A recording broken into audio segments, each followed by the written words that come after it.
Hi hello everyone, welcome to our channel. కలియుగ దేవుడు శ్రీ వెంకటేశ్వర స్వామి కథ గురించి ఈ వీడియో ద్వారా తెలుసుకుందాం. శ్రీనివాసుడు అంటే శ్రీ వెంకటేశ్వర స్వామి. ఆయనే శ్రీ మహావిష్ణువు. ఆయన ఉండేది వైకుంఠంలో. వైకుంఠ మందిరాన్ని వదిలిపెట్టి ఆయన భూలోకానికి దిగి వచ్చేశాడు. శ్రీనివాసుడు అనే పేరుతో తిరుమల క్షేత్రంలో ఉండిపోయాడు. శ్రీ మహావిష్ణువు భూలోకానికి దిగి రావడానికి గల కారణమైన గాథ ఒకటి ఉంది. అది ద్వాపర యుగం ముగిసిపోయి కలియుగం ప్రారంభమైన రోజులు. కలియుగంలో అధర్మం పెచ్చు పెరిగి సుఖ సంతోషాలు లోపించిపోతాయని భయపడ్డారు మహర్షులు. సుఖ సంతోషాలతో అందరూ సహజీవనం సాగించాలన్న కోరికతో మహర్షులు విశ్వశాంతి కోసం ఒక విశేషమైన యాగం ప్రారంభించారు. ఆ విశేషమైన క్రతువుకు కశ్యప మహర్షి ఆధ్వర్యం వహించాడు. గంగా నదీ తీరంలో సాగుతున్న ఆ క్రతువులో మహర్షులు వేద మంత్రాలతో హావిస్సులను అగ్నిగుండంలో పేలుస్తున్నారు.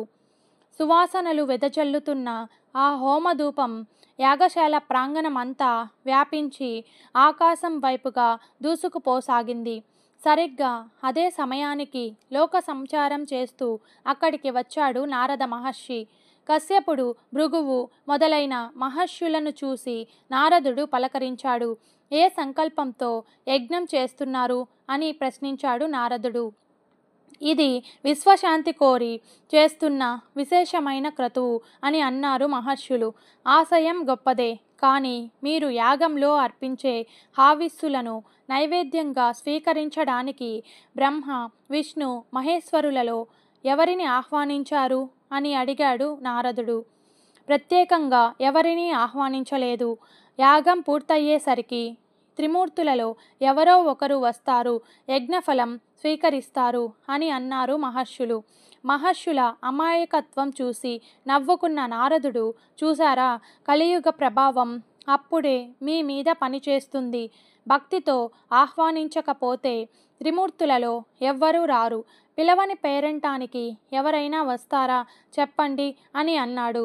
త్రిమూర్తులు ముగ్గురు తమకు కావాల్సిన వాళ్ళే.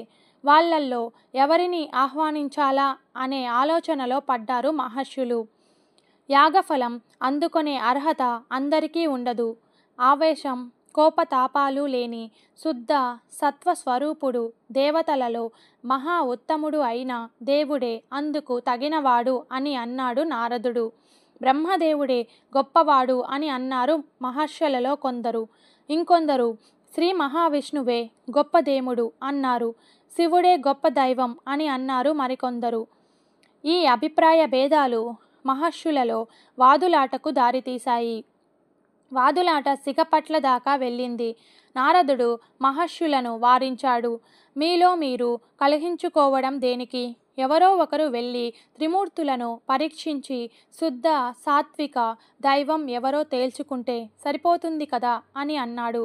నారదుడి సూచన మహర్షులందరికీ నచ్చింది. త్రిమూర్తులను పరీక్షించడానికి ఎవరు వెళ్ళాలా అనే విషయంలో వాళ్ళ మధ్య మళ్ళీ భేదాభిప్రాయాలు తలెత్తాయి. నారదుడు మళ్ళీ కల్పించుకొని ఇలా అన్నాడు. బ్రహ్మ, విష్ణు, మహేశ్వరులను పరీక్షించే శక్తి, తెలివి మీలో భృగు మహర్షికి మాత్రమే ఉన్నాయి. ఆయనను పంపించండి అని అనగా మహర్షులు సరే అని అన్నారు. త్రిమూర్తులను జాగ్రత్తగా పరీక్షించి నిగ్గు తేల్చి ఆ ముగ్గురిలో గొప్ప దేవుడు ఎవరో నిర్ణయించి యజ్ఞఫలాన్ని స్వీకరించి రమ్మని భృగు మహర్షిని పురమాయించారు. భృగు మహర్షి సమ్మతించి బయలుదేరాడు. భృగు మహర్షి మొట్టమొదటగా బ్రహ్మదేవుడిని పరీక్షించాలని తలచాడు. మేరు పర్వత శిఖరం మీద ఉన్న సత్యలోకం చేరుకున్నాడు. ఆయన వెళ్ళే సమయానికి వికసించిన తామర పువ్వు మీద కూర్చున్న బ్రహ్మదేవుడు తన 4 ముఖాలతో తదేక ధ్యాసతో వేద పఠనం చేస్తున్నాడు. ఆయన పక్కనే శ్వేత పద్మం మీద కూర్చున్న సరస్వతీదేవి వేద పఠనకు అనుగుణంగా వీణ వాయిస్తూ ఉంది. భృగు మహర్షి సరస్వతి బ్రహ్మణులను స్తోత్రం చేస్తూ వాళ్ళ కమలాసనాల చుట్టూ ప్రదక్షిణం చేశాడు. భక్తితో ప్రణామాలు అర్పించాడు. అయితే అరమూసిన కళ్ళతో వేద సూక్తులను పారాయణం చేస్తున్న బ్రహ్మ తన్మయత్వంతో వీటమీటుతున్న సరస్వతి భృగు మహర్షి రాకను గుర్తించనే లేదు. ఆయన వైపు కన్నెత్తి కూడా చూడలేదు. భృగు మహర్షిలో కోపం కట్టలు తెంచుకుంది. భక్తి ఆగ్రహంగా మారిపోయింది. బ్రహ్మదేవుడికి లోకంలో ఆలయములు అర్చన లేకుండా ఉండేలా శపించి వెనుతిరిగి వెళ్ళిపోయాడు. బ్రహ్మ భృగువు శాపం గురించి పట్టించుకోకుండా తన వేద పఠనంలో నిమగ్నుడై ఉండిపోయాడు. సత్యలోకం నుంచి భృగు మహర్షి తిన్నగా కైలాసం చేరుకున్నాడు. ఆయన వెళ్ళే సమయానికి కైలాస మందిరంలో పార్వతీ పరమేశ్వరులు ప్రణయ తాండవం చేస్తూ మైమరచి ఉన్నారు. భృగు మహర్షి బిగ్గరగా శివుడిని స్తుతించాడు. పరమశివుని చేతిలో డమరుకం సమ్మోహన కారణంగా మోగుతుంది. పార్వతీదేవి కాలి అందెలు గల్లు గల్లున మోగాయి. అర్ధాంగితో ప్రణయ తాండవం చేస్తూ పరవశంలో ఉన్న పరమేశ్వరుడి కళ్ళకు భృగు మహర్షి కనిపించలేదు. ఎవరిని చూసే స్థితిలో పరమేశ్వరుడు లేడు. కైలాస మందిరానికి వచ్చిన తనను ఆహ్వానించే బాధ్యతను విస్మరించిన శివుడి ప్రవర్తన భృగు మహర్షిని కంపరమెత్తించింది. పరమేశ్వరుడి మూర్తికి కాకుండా లింగ రూపానికి మాత్రమే అర్చనలు కలిగేలా ఘోరంగా శపించి అక్కడ నుంచి వెళ్ళిపోయాడు. సత్యలోకంలోనూ కైలాసంలోనూ తనకు జరిగిన అవమానానికి కోపంతో దహించుకుపోతున్న భృగు మహర్షి చివర గమ్యమైన వైకుంఠం చేరుకున్నాడు. అక్కడ ఆయనకు నిరాధరణ ఎదురైంది. ఆదిశేషుని పాన్పు మీద హాయిగా పవలించి ఉన్న శ్రీ మహావిష్ణువు అర్ధ నిమిలిత నేత్రాలతో యోగ నిద్రలో ఉన్నాడు. లక్ష్మీదేవి కూడా ఆయన పాదాలను ఒత్తుతూ కూర్చుంది. ఆమె కూడా భృగు మహర్షి రాకను గమనించనే లేదు. వేళ కాని వేళలో యోగ నిద్రలో ఉన్న శ్రీ మహావిష్ణువును చూడగానే భృగు మహర్షికి అరికాలి మంట నెత్తికెక్కింది. కోపంలో వివసురైపోయిన భృగు మహర్షి ఉచితానుచాతాలను పూర్తిగా మర్చిపోయాడు. దూకుడుగా ముందుకు వెళ్ళి కాలు పైకెత్తి శ్రీ మహావిష్ణువు వక్షస్థలం మీద ఒక్క తాపు తన్నాడు. శ్రీ మహాలక్ష్మి నివ్వెరపాటుతో బొమ్మలా ఉండిపోయింది. విష్ణువు ఉలిక్కిపడి యోగ నిద్ర నుంచి లేచి కూర్చున్నాడు. ఎదురుగా నిప్పులు కక్కుతూ ఊగిపోతూ ఉన్న భృగు మహర్షిని చూసి పరిస్థితి గ్రహించాడు. శేషశయ్య నుంచి కిందకు దిగి వినయంగా నమస్కరించాడు. భృగు మహర్షికి స్వాగత వచనాలు పలికి సగర్వంగా ఉన్నతాసనం మీద ఆయనను ఆసీనుడిని చేశాడు. అనంతరం 2 చేతులతో ఆయన పాదాలు ఒత్తుతూ ఇలా అన్నాడు: మహానుభావ, నా హృదయం వజ్రం కన్నా 8 రెట్లు కఠినంగా ఉంటుంది. దానిని తాకిన నీ పాదం కందిపోయి ఉంటుంది. ఏది చూద్దాం అని అంటూ భృగు మహర్షితో వినయంగా మాట్లాడుతూ శ్రీ మహావిష్ణువు ఆయన పాదాలను సున్నితంగా తడుముతూ అరికాలిలో ఉన్న 3వ కంటిని గిల్లివేశాడు. భృగు మహర్షి అహంకారానికి కారణం ఆయన పాదంలోని 3వ కన్ను. శ్రీ మహావిష్ణువు తెలివిగా ఆ కంటిని గిల్లివేయగానే భృగు మహర్షి యొక్క అహంకారం అంతరించింది. అతనికి జ్ఞానోదయం అయ్యింది. శ్రీహరిని వక్షం మీద తన్ని తాను ఎంత అపరాధం చేశాడో తెలిసి వచ్చింది. శ్రీ మహావిష్ణువు పాదాల మీద వాలి క్షమించమని వేడుకున్నాడు. నేను సకల ప్రాణులకు తండ్రిని. చిన్నారి కుమారుడు తన్నినంత మాత్రాన తండ్రికి కోపం వస్తుందా అని అన్నాడు శ్రీ మహావిష్ణువు. దానితో శ్రీ మహావిష్ణువు ఆగ్రహాలు ఆవేశాలు లేని శుద్ధ సాత్విక స్వరూపుడైన దేవుడని గ్రహించాడు భృగు మహర్షి. విశ్వశాంతి కోసం తాము తలపెట్టిన క్రతువుకు విచ్చేసి యజ్ఞఫలం స్వీకరించమని శ్రీ మహావిష్ణువును ప్రార్థించాడు భృగు మహర్షి. శ్రీ మహావిష్ణువు అంగీకరించి భృగు మహర్షిని పంపించి వేశాడు. తన నివాస స్థానమైన విష్ణు హృదయాన్ని తన్ని అవమానించిన భృగు మహర్షికి చర్య పట్ల శ్రీ మహాలక్ష్మి అవమానంతో కోపంతో దహించుకుపోయింది. అలాంటి సమయంలో భృగు మహర్షికి తన నాదుడు చేసిన మర్యాదలు సపర్యలు ఆమెకు మరింత ఆగ్రహాన్ని తెప్పించాయి. భృగు మహర్షి తమ అతిథి అని ఆయనను ఆదరించి అతిథి సత్కారాలు అందచేయడం తమ విధి అని చెప్పి లక్ష్మిని ఓదార్చే ప్రయత్నం చేశాడు శ్రీ మహావిష్ణువు. ఆ అహంకారి తన్నింది మీ హృదయాన్ని కాదు, నా నివాస స్థానాన్ని. ఇప్పుడు మీ హృదయం మీది కాదు, నాది. ఆ భృగువు అవమానించింది మిమ్మల్ని కాదు, నన్ను.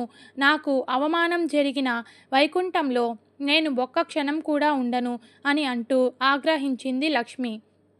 తన అర్ధాంగిని శాంతింపచేయటానికి శ్రీ మహావిష్ణువు శతవిధాలా ప్రయత్నించి సకల ప్రాణులు మన సంతానమే, నువ్వు తల్లివి, నేను తండ్రిని, భృగువు కూడా నీ బిడ్డడే, తల్లికి కోపం తగదు కదా అని అన్నాడు శ్రీ మహావిష్ణువు. నేను రత్నగర్భుడైన సముద్రి కుమార్తెను, అవమానాలను సహించని ఆత్మాభిమానం నాది, వైకుంఠంలో ఇక ఉండలేను అంటూ లక్ష్మీదేవి అలిగి ఆవేశంతో వెళ్ళిపోయింది. అలిగి వెళ్ళిపోయిన అర్ధాంగి లక్ష్మీదేవి వియోగాన్ని శ్రీ మహావిష్ణువు భరించలేకపోయాడు. లక్ష్మీ లేని వైకుంఠం నీరు లేని సరోవరంలా అనిపిస్తుంది ఆయనకు. ఆమె లేని వైకుంఠ మందిరం దీపం లేని గుడిలా మారింది. ఒంటరిగా వైకుంఠ లోకంలో ఉండలేనని నిర్ణయించుకున్న శ్రీ మహావిష్ణువు శ్రీ మహాలక్ష్మి కోసం అన్వేషిస్తూ బయలుదేరాడు. నాదుడి మీద ఆగ్రహంతో మందిరాన్ని వదిలిన శ్రీ మహాలక్ష్మి భూలోకానికి దిగి వచ్చింది. నివసించడానికి అనువైన స్థలం కోసం చూస్తూ ఉత్తర భారతదేశంలోని కరవీరపురం అనే నగరానికి సమీపంలో ఉన్న అరణ్యం చేరుకుంది. పూల మొక్కలతో, పొదరిళ్లతో, రకరకాల ఫల వృక్షాలతో అందంగా ఉన్న అరణ్యం అది. లక్ష్మీదేవి ఆ ప్రశాంతత వాతావరణంలో తపస్సు చేయడం ప్రారంభించింది. శ్రీ మహావిష్ణువు వైకుంఠం నుంచి తిన్నగా భూలోకం చేరుకున్నాడు. విశ్రాంతి అనేది లేకుండా లక్ష్మీదేవి కోసం వెతుకుతూ అనేక ప్రదేశాలు తిరిగి చిట్ట చివరకు శ్రీకాళహస్తి వద్ద ప్రవహించే స్వర్ణముఖి నదికి ఉత్తర దిక్కులో ఉన్న వెంకటాచలం అనే పర్వత ప్రాంతం చేరుకున్నాడు. వైకుంఠ లోకాన్ని వీడి భూలోకంలో అడుగు పెట్టగానే ఆయనను ఆకలి దప్పికలు, అలసట పీడించడం ప్రారంభించాయి. భూలోకంలో తిరిగి తిరిగి అలసిపోయిన శ్రీ మహావిష్ణువు వెంకటాచలం మీద విడిది చేయాలని అనుకున్నాడు. కలియుగంలో వెంకటాద్రిగా ప్రసిద్ధి చెందిన ఆ పర్వతం ఒక్కొక్క యుగంలో ఒక్కొక్క పేరుతో వ్యవహరించబడుతుంది. కృతయుగంలో ఆ పర్వతం పేరు వృషాద్రి, త్రేతాయుగంలో అంజనాద్రి, ద్వాపర యుగంలో శేషాద్రి, సృష్టి ప్రారంభంలో ఆ పర్వతం పేరు క్రీడాద్రి. వైకుంఠ లోకంలో శ్రీమన్నారాయణుడు విహరించే పర్వతం అది. కలియుగ ప్రారంభంలో ఆ వైకుంఠ విహార పర్వతం భూలోకానికి తీసుకురాబడింది. అది ఎందుకు జరిగింది అంటే బ్రహ్మదేవుడు భూలోకంలో మానవులను సృష్టించాలని అనుకున్నాడు. అయితే భూలోకం లేదు, సముద్ర గర్భంలో మునిగిపోయి ఉంది. దితి మరియు కశ్యప ప్రజాపతి దంపతుల పుత్రుడైన హిరణ్యాక్షుడనే దైత్యుడు భూగోళాన్ని సాగర గర్భంలో తొక్కిపెట్టుకున్నాడు. సముద్రంలో నుంచి భూగోళాన్ని పైకి లేపి తీసుకొని వచ్చే శక్తి లేని బ్రహ్మదేవుడు తన తండ్రి అయిన శ్రీ మహావిష్ణువుని ప్రార్థించాడు. శ్రీ మహావిష్ణువు శ్వేత వరాహ రూపంలో అవతరించాడు. 2 కోరలతో వరాహ రూపంలో ఉన్న తన ఆకారాన్ని పర్వతంలాగా పెంచి సముద్రంలోనికి దూకాడు. భూమండలాన్ని ఆధీనంలో ఉంచుకున్న హిరణ్యాక్షుడితో భీకరంగా యుద్ధం చేసి చంపివేశాడు. సమస్త భూమండలాన్ని తన 2 కోరల మీద పెట్టుకొని సాగర గర్భంలో నుంచి పైకి తీసుకొని వచ్చి ఒకచోట నిలిపాడు. భూలోకంలో మానవులను సృష్టించమని బ్రహ్మదేవుడికి చెప్పాడు. శ్వేత వరాహదేవుడు తాను ఉద్ధరించిన భూమి మీదనే నివసించాలని అనుకున్నాడు. భూలోకంలో దక్షిణ భారతదేశంలో సువర్ణముఖి నదికి ఉత్తరాన ఉన్న ఒక సామాన్య ప్రాంతం తన నివాసానికి తగినదిగా గుర్తించాడు. విష్ణు రూపంలో ఉన్నప్పుడు తన వాహనమైన గరుడుని పిలిచి వైకుంఠంలో ఉన్న క్రీడా పర్వతాన్ని భూమి మీదకు చేర్చమన్నాడు. గరుత్మంతుడు వైకుంఠ క్రీడా పర్వతాన్ని తన వీపు మీద పెట్టుకొని భూమి మీదకు చేరవేశాడు. భూమికి దిగిన శ్వేత వరాహుడు ఆ క్రీడా పర్వతం మీద నివసించడం ప్రారంభించాడు. శ్రీ మహాలక్ష్మిని అన్వేషిస్తూ శ్రీ మహావిష్ణువు చేరుకున్న శ్వేత వరాహమూర్తి రాజ్యమైన క్రీడా పర్వత ప్రాంతాన్ని. ఆ పర్వతం మీద అనేక జాతుల వృక్షాలు ఉన్నాయి, పూల మొక్కలు ఉన్నాయి, పొదరిండ్లు ఉన్నాయి. స్వచ్ఛమైన జలంతో నిండిన పావనమైన పుష్కరిణి కూడా ఉంది. పుష్కరిణి అనబడే ఆ కోనేరు సమీపంలో విడిది చేయాలని అనుకున్నాడు శ్రీ మహావిష్ణువు. నివసించడానికి తగిన స్థలం కోసం వెతికిన శ్రీ మహావిష్ణువుకు పుష్కరిణి పడమటి గట్టు మీద చింత చెట్టు కింద ఎత్తైన పుట్ట కనిపించింది. పెద్ద జంతువులు కూడా దూరిపోగలిగేంత పెద్ద పెద్ద రంధ్రాలు ఉన్నాయి ఆ పుట్టకు. ఆ పుట్టనే మందిరంగా భావించి అందులో నివసించాలని అనుకున్నాడు శ్రీమన్నారాయణుడు. అనుకున్నదే తడవుగా ఒక విశాలమైన రంధ్రం గుండా పుట్టలోనికి ప్రవేశించి లోపల విశ్రాంతిగా కూర్చుండిపోయాడు. లక్ష్మీదేవి, శ్రీ మహావిష్ణువు ఇద్దరూ వెళ్ళిపోయిన కారణంగా వైకుంఠం బోసిపోయింది. నారదుడు ఆ విషయాన్ని తన జనకుడైన బ్రహ్మదేవుడితో చెప్పాడు. శ్రీ మహాలక్ష్మి భూలోకంలో కరవేరపురం సమీపాన అరణ్యంలో తపస్సు చేస్తూ ఉన్నట్లు శ్రీ మహావిష్ణువు దక్షిణ భారతంలో వెంకటాచలం మీద పుట్టలో నివాసం చేస్తున్నట్లుగా యోగ దృష్టితో దర్శించాడు.